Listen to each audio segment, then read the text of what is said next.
Seigneur Dieu, je te remercie, je te rends grâce pour l'opportunité que tu nous accordes de prêcher ta parole. Je demande ta sagesse et ton intelligence. Bénis nos frères et sœurs qui vont suivre cette parole de par le monde entier. Au nom de Jésus-Christ. Amen. Je vous salue au nom de Jésus-Christ de Nazareth. Bonsoir chez vous. En ce temps de confinement, le Seigneur est en train de donner la sagesse et l'intelligence à ses serviteurs pour qu'en dépit de la fermeture des églises, la parole de Dieu puisse parvenir aux enfants de Dieu. Aujourd'hui, il m'a été demandé d'enseigner sur « Va, cache-toi, va, montre-toi ». La Bible dit dans 1 Samuel 19, 1 à 2, « Saoul parla à Jonathan son fils et à tous ses serviteurs de faire mourir David. Mais Jonathan, fils de Saoul, qui avait une grande affection pour David, l'en informa et lui dit, « Saoul, mon père, cherche à te faire mourir. Sois donc sur tes gardes demain matin, reste dans un lieu retiré, cache-toi. » Cache-toi, c'est le conseil que Jonathan a donné à David lorsque Saoul son père voulait le tuer. Il avait eu beaucoup de succès, il avait l'onction, la puissance, et les femmes chantaient. David a gagné 10 000, Saoul 1000. La jalousie de Saoul, son insécurité, l'a rempli de haine, de jalousie, et il a décidé de tuer David. Mais Jonathan l'a aidé à échapper, et un conseil qu'il lui donne de se cacher. Saoul représente le diable, il représente les démons, il représente aussi des personnes jalouses qui veulent te faire du mal. Et l'un des secrets, c'est te cacher en Dieu, te cacher dans la prière, te cacher dans la sainteté, te cacher dans l'humilité, te cacher dans l'effacement. Lorsque les puissants des ténèbres te cherchent, cache-toi en Dieu, car c'est en Dieu que tu as la protection. Et je vous assure, en ce temps de confinement, les puissants des ténèbres sont en train d'opérer pour détruire les pasteurs, détruire les enfants de Dieu, détruire les chrétiens.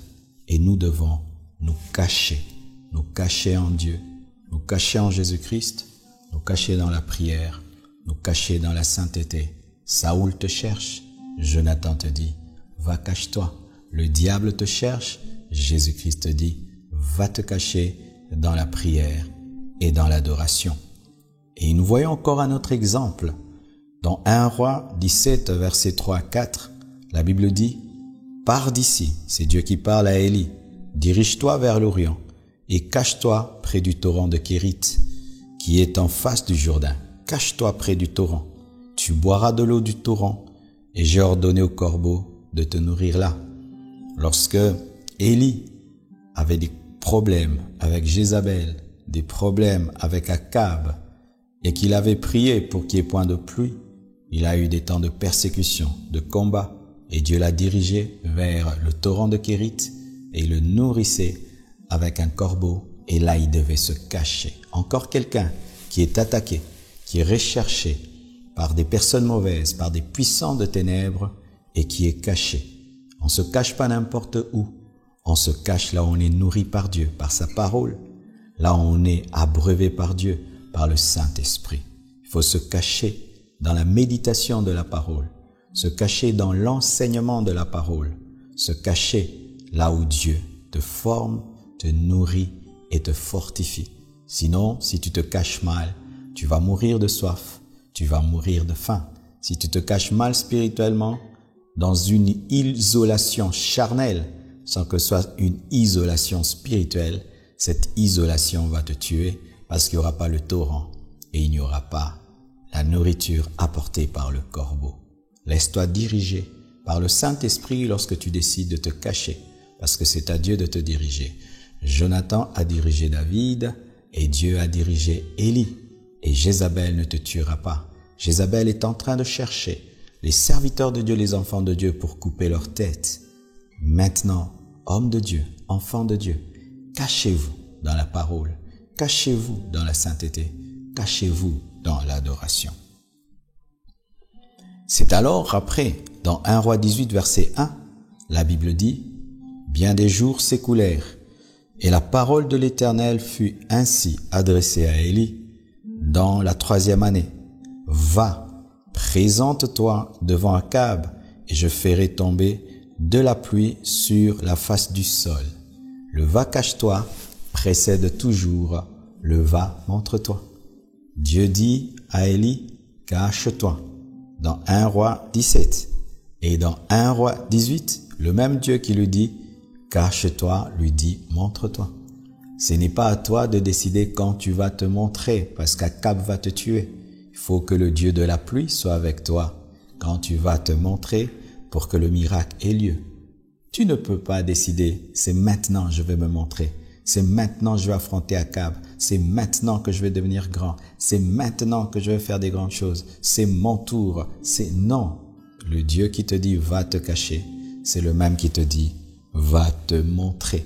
Le problème, c'est que beaucoup d'Élie aujourd'hui se présentent avant le temps. Se présentent devant Akab avant le temps. Se présentent devant Jézabel avant le temps. Ils n'ont pas reçu l'onction. Ils n'ont pas reçu la puissance. Ils n'ont pas reçu la formation. Ils n'ont pas reçu l'équipement. Ils n'ont pas été nourris au torrent de Kérit, ils n'ont pas été nourris par le corbeau, et ils se présentent, et ils sont tués, ils sont détruits, ils sont anéantis. Va, cache-toi, et va, présente-toi. Va, cache-toi vient toujours avant, va, montre-toi. Si tu entres dans le va, montre-toi, avant le va, cache-toi, Jézabel va te tuer, Akab va te tuer. Et c'est à Dieu de déterminer quand est-ce que tu dois te montrer. Ce n'est pas à toi. Il ne faut pas faire l'autopromotion. Beaucoup de gens aujourd'hui sont dans la précipitation. Précipitation dans l'élévation. Précipitation dans la bénédiction. Précipitation dans l'exposition. Nous voulons être grands maintenant. Être riches maintenant. Être connus maintenant. Faire des miracles extraordinaires maintenant. Avoir une très grande église maintenant. Avoir une grande entreprise maintenant. Se marier maintenant, faire des grandes choses maintenant, précipitation. Va, cache-toi, précède toujours, va, montre-toi. Nous tombons dans la recherche de l'élévation personnelle. Et l'élévation personnelle, c'est un esprit luciférien. C'est l'esprit de Satan, l'esprit de Lucifer. Je monterai, je m'élèverai, je serai comme le Très-Haut. L'auto-élévation n'est pas biblique. L'auto-élévation n'est pas du Saint-Esprit. Le chrétien attend que Dieu l'élève.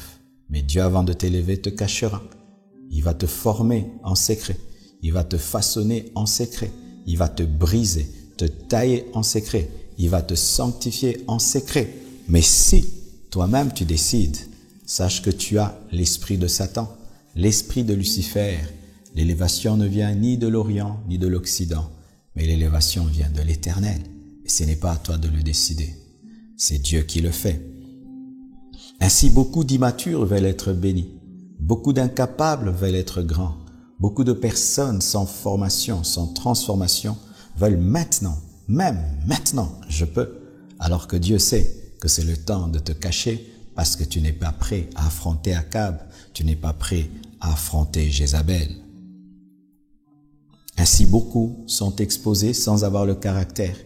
Ils paraissent à la lumière et ils ont beaucoup de défauts. Et là, on voit les défauts.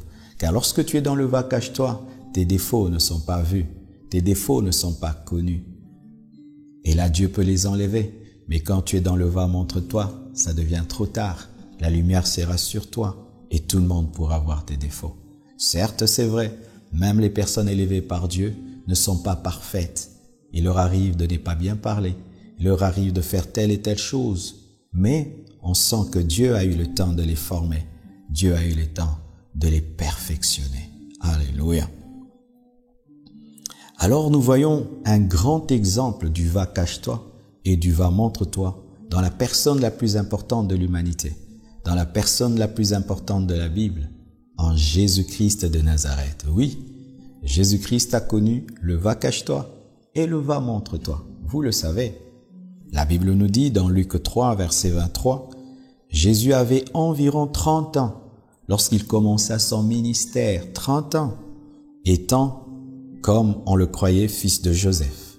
Jésus-Christ était dans le va cache-toi pendant 30 ans, alors que nous ne supportons même pas le va cache-toi pendant 3 ans, même pendant 1 année.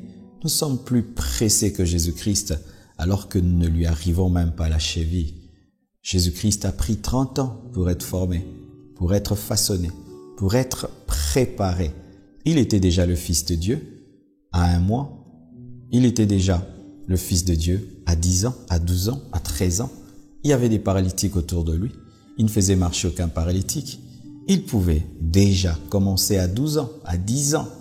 Mais comme il devait respecter le principe que le sacrificateur ne peut commencer son ministère qu'à l'âge de 30 ans, Jésus a respecté cela alors qu'il était le Fils de Dieu. Pourquoi tu brûles les étapes? Pourquoi tu es pressé? Pourquoi tu veux sortir si vite de l'anonymat? Est-ce que tu as compris c'est à quoi Dieu t'a appelé? Est-ce que tu sais pourquoi tu existes? Est-ce que Dieu t'a parlé? Est-ce que l'Esprit de Dieu t'a parlé? C'est conduit par le Saint-Esprit que Jésus-Christ est allé au baptême de Jean-Baptiste. Ce n'était pas lui-même. Le Saint-Esprit l'a dirigé au baptême de Jean-Baptiste. Ensuite, il l'a conduit dans le désert pour affronter le diable. Et ensuite, il a exposé, il a donné une prédication extraordinaire dans le temple et sa renommée s'est répandue. Des miracles, des prodiges ont commencé à se produire. Mais il avait respecté le va cache-toi. 30 ans d'anonymat et 3 ans de va montre-toi. 30 ans de cache-toi et 3 ans de montre-toi. Donc, si nous faisons la mathématique, pour chaque année de son exposition, Jésus a préparé pendant 10 ans, 30 ans. Cache-toi, 3 ans, montre-toi. Donc, chaque année était préparée pendant 10 ans. Et si donc il allait avoir un ministère de 4 ans, il allait se préparer pendant 40 ans. Et s'il allait avoir un ministère de 5 ans, il allait se préparer pendant 50 ans. Et s'il allait avoir un ministère de 6 ans, il allait se préparer pendant 60 ans. Et s'il allait avoir un ministère de 7 ans, il allait se préparer pendant 70 ans. Vous imaginez ça? Ne prenez pas à la légère votre destinée. Ne prenez pas à la légère votre formation. Ne prenez pas à la légère votre préparation. L'homme qui s'est bien préparé saura tenir dans l'élévation. L'homme qui s'est bien préparé saura résister contre les tentations dans l'élévation. L'homme qui s'est préparé et qui a laissé Dieu le former, le façonner, saura tenir ferme face à la tempête. Sinon, tu seras détruit. Sinon, tu seras écrasé. Tu seras anéanti, car tu n'auras aucune substance en toi-même pour arriver à vaincre parce que tu n'es pas préparé. Si le Fils de Dieu a respecté le principe de l'anonymat, le principe du va cache-toi et du va montre-toi, à combien plus forte raison nous, qui sommes des enfants de Dieu par adoption, à combien plus forte raison nous, qui naissons dans le péché. Lui est né sans aucun péché, mais il a accepté d'être préparé. Mais toi, avec tous tes tares, tes défauts, ton orgueil, ton égoïsme, ton impudicité, tous ces péchés immondes qui remplissent ton âme, tous ces défauts qui remplissent ton âme, et tu es pressé. Pressé pourquoi? Pressé pour qui? Pressé pour aller où? Va, cache-toi. Ensuite, Dieu lui-même décidera de te présenter. Alléluia. Et cela aussi, nous le voyons dans la vie de Josué. Il s'est caché où? Au pied de Moïse. Car il y a aussi une autre manière de se cacher. Au pied d'un homme de Dieu. Au pied d'un enseignant. Au pied d'un oint de Dieu. Au pied de quelqu'un que Dieu a appelé. Et tu te mets à ses pieds. Tu le sers. Tu l'écoutes. Tu le prends pour un modèle. Et lorsque Josué était en train de servir Moïse et lui donner de l'eau, laver ses pieds, laver ses mains, il ne savait pas que c'est là qu'il était en train d'apprendre le leadership. Il n'a pas appris le leadership en dirigeant. Il a appris le leadership en servant. Il n'a pas appris la grandeur en étant grand. Il a appris la grandeur en étant petit. Il a appris à être un homme de caractère en étant à côté d'un homme de caractère. Le grand Josué est devenu grand parce qu'il s'est caché sous l'ombre de Moïse, sous l'ombre d'un homme oint. On parlait de Moïse, on ne parlait pas de lui. Toutes les caméras étaient sur Moïse. Josué était dans l'ombre, mais c'est dans l'ombre que Dieu l'a formé. C'est là que Dieu l'a taillé Lorsque Moïse était au sommet de la montagne, Josué était au bas de la montagne, en train d'attendre qu'il revienne. Il a fait 40 jours. Il a attendu pendant 40 jours. Encore un autre exemple, Samuel. Vous savez, Samuel, lorsqu'il apparaissait dans une ville, on disait « Oh, mais ta présence, qu'est-ce qu'elle annonce ?»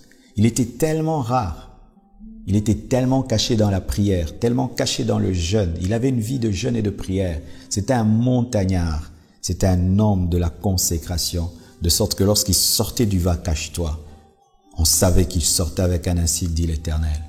On savait qu'il sortait avec une onction, avec une direction divine. Sa présence était prophétique, sa présence était une prophétie. Il était tellement caché que lorsqu'il paraissait, on savait que Dieu lui disait de se montrer parce que Dieu voulait passer par lui. Tu veux être comme Samuel, tu veux vivre l'intimité que Samuel a eue avec Dieu. C'était un homme du lieu secret, c'était un homme de la montagne, c'était un homme de prière, c'était un homme de prière. Et voyez même comment, dans son enfance, il a passé tout son temps dans le temple en train de servir le sacrificateur Élie. C'est alors que Dieu l'a appelé. Et voilà la beauté du ministère qu'il a engendré. Le va cache-toi, engendre des perles. Le va cache-toi, engendre des diamants. Le va cache-toi, engendre des beautés spirituelles. De la même manière, mes frères, que dans le magma, dans la profondeur de la terre, le charbon devient un diamant, si vous ne savez pas. La constitution chimique ou moléculaire du diamant est semblable à celle du carbone, car en soi, mes frères et sœurs, le diamant, c'est un charbon qui a tellement été brûlé à des degrés de température très élevés dans les profondeurs de la terre, et c'est devenu un diamant. Le même charbon que toi, tu méprises, lorsqu'il se cache dans les profondeurs de la terre et subit la chaleur, ce même charbon devient un diamant. Cache-toi, charbon. Charbon, cache-toi. Cache-toi, tu deviendras un diamant. Charbon, cache-toi. Tu deviendras un jour un diamant. Le charbon qui refuse de se cacher ne deviendra jamais un diamant. Tu pourras faire semblant d'être un diamant. Tu pourras parler comme un diamant, agir comme un diamant. Mais dans ta constitution interne, profonde, tu ne seras pas un diamant. Et lorsque une pierre viendra, la pierre va détruire le charbon, mais le diamant va résister devant la tentation, devant les attaques démoniaques, devant les tempêtes, parce que c'est un diamant formé dans le va cache-toi, dans les profondeurs de la terre, dans le magma. Encore, mes frères, Joseph, le grand Joseph, est le produit du va cache-toi. Tous les grands de la Bible sont les produits du va cache-toi, et tous les grands en Dieu aujourd'hui sont des produits du va cache-toi. Joseph a été caché dans la prison afin d'en devenir un ministre. Lorsque Dieu a voulu qu'il devienne un ministre, Dieu l'a caché dans une prison. Et dans la prison, il a appris à gérer des prisonniers. Il a appris à être au service des autres, car tu ne peux diriger l'Égypte si tu ne sais pas diriger une prison. Tu ne peux diriger des personnes libres si tu ne peux diriger des personnes esclaves. Tu ne peux être fidèle dans des grandes choses si tu n'es pas fidèle dans des petites choses. Et dans le va cache-toi, Dieu te confie des petites choses. Donner la nourriture aux prisonniers, écouter les problèmes des prisonniers, interpréter les songes des prisonniers. C'est alors que tu vas interpréter le songe d'un roi, le songe d'un pharaon. Car celui qui méprise le songe du prisonnier ne peut pas connaître le songe d'un roi. Va cache-toi à l'intercession. Va cache-toi dans les départements de l'église où tu n'es pas la lumière, tu n'es pas connu. Et là, tu es en train de prendre soin des prisonniers, d'interpréter les songes des prisonniers. Et un jour, le Seigneur permettra que ton don puisse bénir toute une nation, car ton don doit d'abord bénir une prison avant de bénir toute une nation. Alléluia. Alors, mes frères et sœurs, j'aimerais vous donner quelques images dans la nature et dans la vie qui nous parlent du va cache-toi. Regardez l'arbre. L'arbre se cache d'abord dans la terre avant de s'élever dans les hauteurs. L'arbre se cache dans la terre avant de s'élever dans les hauteurs. Un arbre qui refuse d'avoir des racines ne saura pas affronter la tempête. Et même s'il portait des fruits, lorsqu'on voudra les cueillir, l'arbre va tomber. Et d'ailleurs, il ne portera jamais de fruits parce que c'est le cachet, le secret, les racines qui permettent à l'arbre de porter des fruits et d'avoir un beau feuillage. Tu es un arbre. La Bible nous parle de l'homme comme étant un arbre. Où sont tes racines? Quelle est ta vie secrète avec Dieu? Quelle est ta vie secrète avec le Saint-Esprit? Combien de temps tu passes devant ta Bible? Combien de temps tu passes dans la prière? Combien de temps tu passes dans la prière? Combien de temps tu passes devant ta Bible? Quelles sont tes racines? Quelle est ton intimité avec le Saint-Esprit? Quelle est ton intimité avec Dieu? Quelles sont tes racines? Toi qui vas avoir des fruits, des fleurs, des feuilles, mais as-tu des racines? As-tu des racines? Va cache-toi dans la terre. Sois racine et tu seras arbre. Sois racine et tu seras fruit. Sois racine et on te mangera. Tu porteras des fruits. Vous voyez même la graine. Elle accepte de se cacher dans la terre et de mourir dans la terre afin de produire un arbre. Car si la graine meurt, elle ne peut devenir un arbre. Cache-toi dans la terre, pourris dans la terre, meurs. Oui, dans le va cache-toi, Dieu te tue. Dans le va cache-toi, Dieu te brise. Dans le va cache-toi, Dieu te tue afin de faire sortir la vie qui est en toi. Alléluia. Car la graine, quand elle meurt, c'est alors que la vie qui est en elle paraît. Donc il faut qu'elle meure pour qu'elle vive. Il faut qu'elle meure pour qu'elle ressuscite, car l'arbre, c'est la résurrection de la graine. Dans le va cache-toi, Dieu nous tue pour nous ressusciter. Dans le va cache-toi, Dieu tue la mauvaise vie pour engendrer la bonne vie. Car quand tu vas dans le va cache-toi, tu as une vie charnelle, tu as une vie démoniaque, satanique. Dieu tue cette vie satanique et démoniaque afin de te donner la vie véritable par le Saint-Esprit, par la parole de Dieu. Et c'est une résurrection. C'est alors que cette graine qui avait pourri porte un arbre, produit des fruits. Vous voyez la chenille, avant de devenir un papillon, va se cacher dans un cocon. La vilaine chenille se cache dans un cocon et lorsque elle sort, c'est un beau papillon et on prend des photos. Mes frères, vous voulez devenir des papillons qui volent dans les airs avec une beauté extraordinaire, mais acceptez le cocon. Sans cocon, il n'y a point de papillon. Sans cocon, il n'y a point de papillon. C'est dans le cocon que Dieu te transforme. C'est dans le va cache-toi que Dieu te transforme. Et tu ne peux pas tricher en cette matière. Tu ne peux pas tricher dans ce domaine. Tu ne peux pas. Si une chenille dit qu'elle est papillon, on va se moquer d'elle. On va la bouffer. Tu dois devenir, et on ne devient que par la puissance du Saint-Esprit, que par la puissance de Jésus-Christ. C'est Dieu qui doit te changer, te transformer. Tu ne vas pas, du coup, te maquiller en papillon. Imaginez une chenille qui se maquille en papillon. Elle n'aura pas des ailes. Elle sera toujours terrestre. Elle ne va jamais voler dans les airs. Et quelqu'un qui n'a pas connu le va cache-toi et qui n'a pas été transformé pourra faire semblant de voler. Mais ce sera faux. C'est pourquoi certains font des faux miracles, donnent des fausses prophéties, fabriquent l'élévation, fabriquent la richesse, fabriquent des choses qui sont fausses parce que ce sont toujours des chenilles, mais qui disent être des papillons. Aussi, l'enfant, chacun de nous, tout homme qui existe sur cette terre a connu le va cache-toi. Avant le va montre-toi, nous avons été cachés dans le ventre de nos mères pendant 9 mois. 9 mois, nous avons été cachés. Mais déjà, nous existions. Et c'est là que nous avons pris forme. C'est là que notre ADN a été constitué. C'est là que nos gènes ont été constitués. C'est là que nos molécules ont été constituées. C'est là que notre cerveau, notre cœur, notre estomac, nos reins, tout cela a été constitué dans le va cache-toi, pas dans le va montre-toi. Et lorsque l'enfant est formé, alors il commence à pousser. La mère a des douleurs d'enfantement et elle peut enfanter un enfant en bonne santé. Et ceux qui sont sortis plus tôt, par une maladie, par un problème, au lieu de sortir à 9 mois, sont sortis à 6 mois, à 7 mois. On les appelle des prématurés. Et qu'est-ce qu'on fait? On les met dans une couveuse. Encore un va cache-toi. comme le temps du va-cache-toi n'a pas été respecté, même quand l'enfant naît, on le met encore dans une couveuse, caché encore pour qu'il puisse avoir la force d'affronter cette terre. Et toi, qui es sorti avant le temps, tu es un prématuré spirituel, un prématuré dans la destinée. C'est pourquoi tu te retrouves dans une couveuse. Il y a des gens qui se retrouvent dans une couveuse. Ils ont forcé l'élévation, ils ont forcé les choses, le temps de Dieu.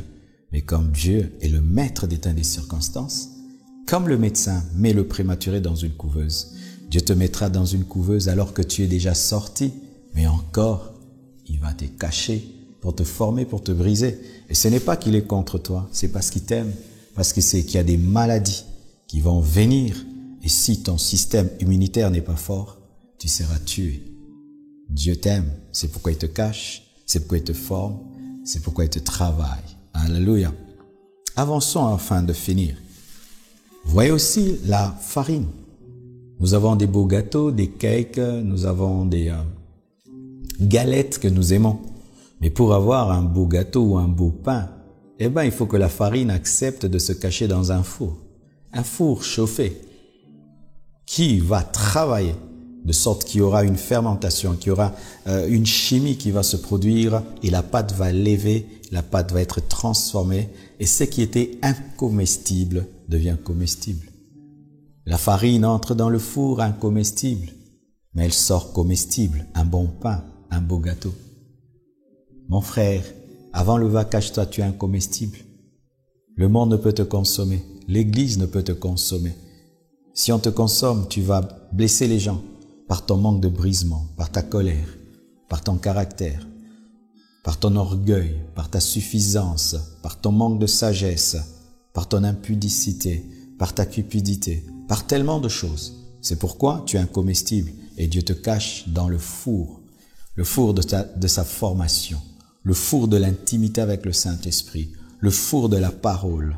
Et c'est là que Dieu va te changer, te transformer, et ce qui est en toi qui ne pouvait être consommé sera consommé. Parce que lorsqu'on fait une pâte pour un gâteau, pour faire un gâteau, il y a du lait dans la pâte, il y a du sucre, il y a des œufs. Mais tu ne peux pas manger cette pâte, même s'il y a du sucre, même s'il y a du lait, même s'il y a des œufs. Mais quand le four, la chaleur, agit sur ce lait, sur ce sucre et sur cette farine, ça crée un mélange, une chimie, et tout d'un coup, ce que tu ne pouvais mettre dans ta bouche devient bon. Tu as du lait en toi, tu as des œufs en toi, tu as du sucre en toi, tu as de la farine en toi, mais le problème, le four n'a pas agi. C'est pourquoi tu es incomestible. Et tu es étonné, mais j'ai tel don, j'ai telle grâce, j'ai tel potentiel. Oui, ça n'a pas été chauffé. Tu as du lait, tu as du sucre, mais le four n'est pas passé par là.